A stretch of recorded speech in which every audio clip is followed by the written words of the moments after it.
மாநாடு அன்றைக்கு கூட மழை பொழியுது. அந்த மழையை கூட அவங்க பொதுப்படுத்தல. அறுவடை முருகனை தரிசிக்க அலைகளில் மக்கள் இருந்தார்கள். அண்ணன் சேகர் பாபு அவர்களுக்கும் நம்முடைய கம்யூனிஸ்ட் இந்த கருப்பர் கூட்டம் இவர்களுக்கெல்லாம் முதல்ல நன்றி சொல்லணும். ஏன் நன்றி சொல்லக்கூடிய அளவுக்கு இதுல என்ன நடந்திருக்கு? எங்கேயாவது பாரதிய ஜனதா கட்சி கொள்கிறது சொற்பாரத்தை எங்களுடைய பாரத பிரதமர் சொன்ன மாதிரி சொற்பாரத் நிகழ்ச்சி மாதிரி அங்க இருக்கக்கூடிய குப்பைகளை எங்கள் நிர்வாகிகள் நாங்களே எடுப்போம். வணக்கம். இன்று நம்மோடு இணைந்திருப்பவர் பாரதிய ஜனதா கட்சியின் பிரச்சார பிரிவு மாநில செயலாளர் புதூர் ராஜா அவர்கள் நம்மோடு இணைப்பில் இருக்கார். வாருங்கள், அவர்களுடன் பேசலாம். வணக்கம். மதுரையில முருகபக்த மாநாடு மிக சிறப்பா நடந்து முடிஞ்சிச்சு.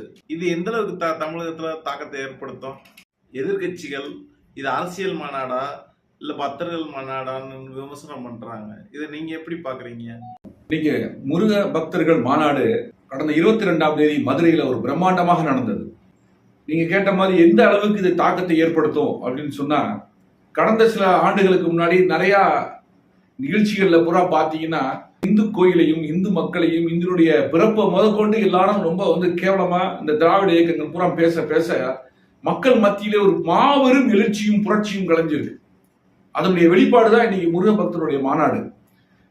மதுரையில கடந்த அந்த 22ஆம் தேதிக்கு மாநாட்டுக்கு முன்னாடி 4 நாட்களுக்கு முன்னதாகவே மக்கள் அலைகளில் திறந்து தங்களுடைய எதிர்ப்பை, தங்களுடைய மதத்தை பற்றியும், தாங்கள் வழிபடுகின்ற இறைவனை பற்றியும், தாங்கள் வழிபடுகின்ற கோயிலை இடித்தவர்களை பற்றியும் மனதிலே ஒரு வைத்துக்கொண்டு அதனுடைய வெளிப்பாடுதான் இன்னைக்கு இவ்வளவு பெரிய ஒரு மாபெரும் நிகழ்ச்சி, ஒரு மகா வெற்றி அடைந்திருக்கு. என்ன காரணம் அப்படின்னா, கருப்பர் கூட்டம் ஒரு கூட்டம் என்ன சொல்லுது? கந்த சஷ்டி கவசத்தை கேவலப்படுத்தி பேசுறது, முருகனை கேவலப்படுத்தி பேசுறது, பெருமாளை பத்தி பேசுறது, ஆண்டாள் பத்தி பேசுறது, இப்படி எல்லா கோயில்களில் இருக்கக்கூடிய இந்து ஆலயங்களை பற்றியும், இந்து இறைவனை பற்றியும், இந்து மக்களை பற்றியும், அவருடைய பிறப்பை பற்றியும் கேவலமாக பேச பேச அதனுடைய வெளிப்பாடுதான் இன்னைக்கு இவ்வளவு பெரிய ஒரு மாபெரும் வெற்றியை நமக்கு இந்த முருக பக்த மாநாடு நமக்கு கிடைச்சது.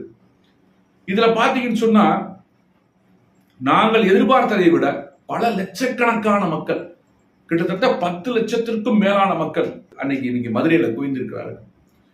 இதனுடைய மாநாட்டுக்கு முன்னதாகவே கிடந்த 2 நாட்களுக்கு முன்னதாக நாங்கள் சாயங்காலம் பூரா பார்க்கும்போது மக்கள் குடும்பமாக மகளிர்கள் பூரா தன் தாய், தகப்பன், குழந்தைகள், உடன்பிறந்தவரோட சேர்ந்து கூட்டமாக குடும்பமாக தங்களை இந்த மாநாட்டில் இணைத்துக் கொண்டார்கள்.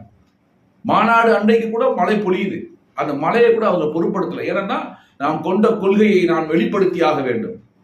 இவ்வளவு பெரிய ஒரு மாநாடு இவ்வளவு சிறப்பாக நாங்கள் எதிர்பார்ப்பதற்கு மேல அறுவடை முருகனை தரிசிக்க அலைகளில் மக்கள் வந்தார்கள். இதுல என்ன சொல்றீங்கன்னா, இதுல அரசியல் மாநாடா?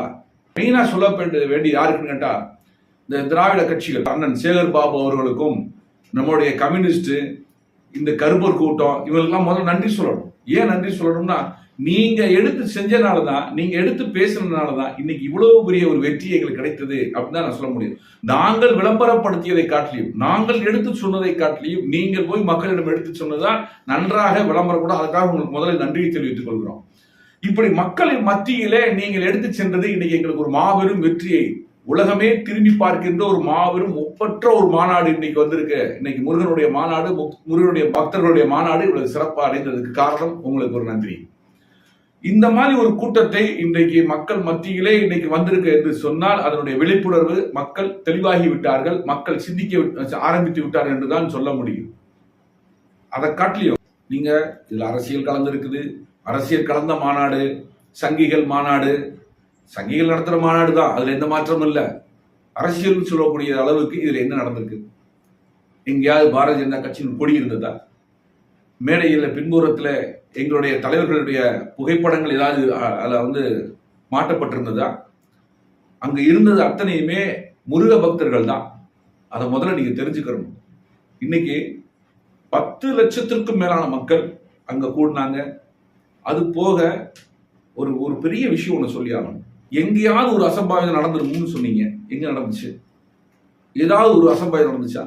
நடக்காது, நடக்க விட மாட்டோம். ஏன்னா இது நாங்க சொல்ற மாதிரி ஒரு குட்டி மிலிட்டரி, இது ஒரு சின்ன ராணுவம் மாதிரி.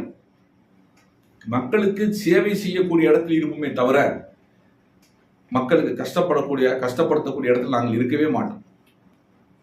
மாநாடு முடிஞ்சிச்சு. மாநாடு முடிஞ்சு போகும்போது எல்லா இடத்துலையும் கரண்ட் ஆஃப் பண்ணிட்டீங்க. அப்பயாவது ஏதாவது நடந்துச்சா? மாநாட்டு திடல்ல ஏதாவது ஒரு இடத்துல ஒரு குப்பை கிடந்துச்சா? மாநாடு நடந்த இடத்துல ஏதாவது ஒரு கஷ்டம், அதாவது உள்ள பூரா குப்பை கிடந்துச்சு, ஒரு தண்ணி பாட்டில் கிடந்துச்சு, ஒரு சிகரெட் பாக்கெட் கிடந்துச்சு, இல்ல குப்பையெல்லாம் குமிச்சு வச்சுட்டு அப்படியே போட்டு போயிட்டாங்கன்னு நீங்க ஒண்ணு காட்ட முடியுமா?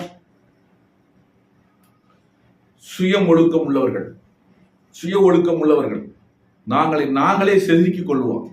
பிறர் குறை சொல்லும் அளவுக்கு இருக்க மாட்டோம். குப்பையை எந்த இடத்துல போடணுமோ அங்க போடுவோம்.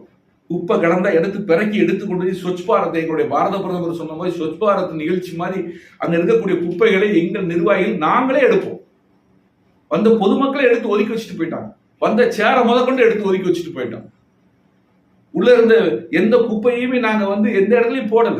ஆனா இவ்வளவு செஞ்சு ஏதாவது ஒன்று நடக்கும் நீங்க முயற்சி பண்ணி பார்த்தீங்க. ஆனா எதுவுமே அங்க முயற்சி பண்ணி நடக்கல. எல்லாமே முருகன் அருளால், அந்த கந்தனின் அருளால் மிக சிறப்பாக நடந்தது.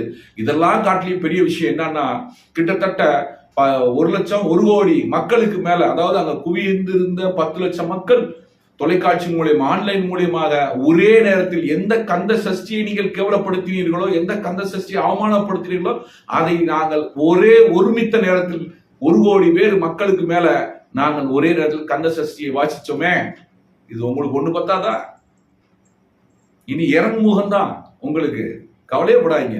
வரக்கூடிய 2026 அதுக்கு உண்டான பதிலை மக்கள் உங்களுக்கு கொடுப்பார்கள் என்பதை சொல்லிக்கொண்டு விடைபெறுகிறேன். நன்றி.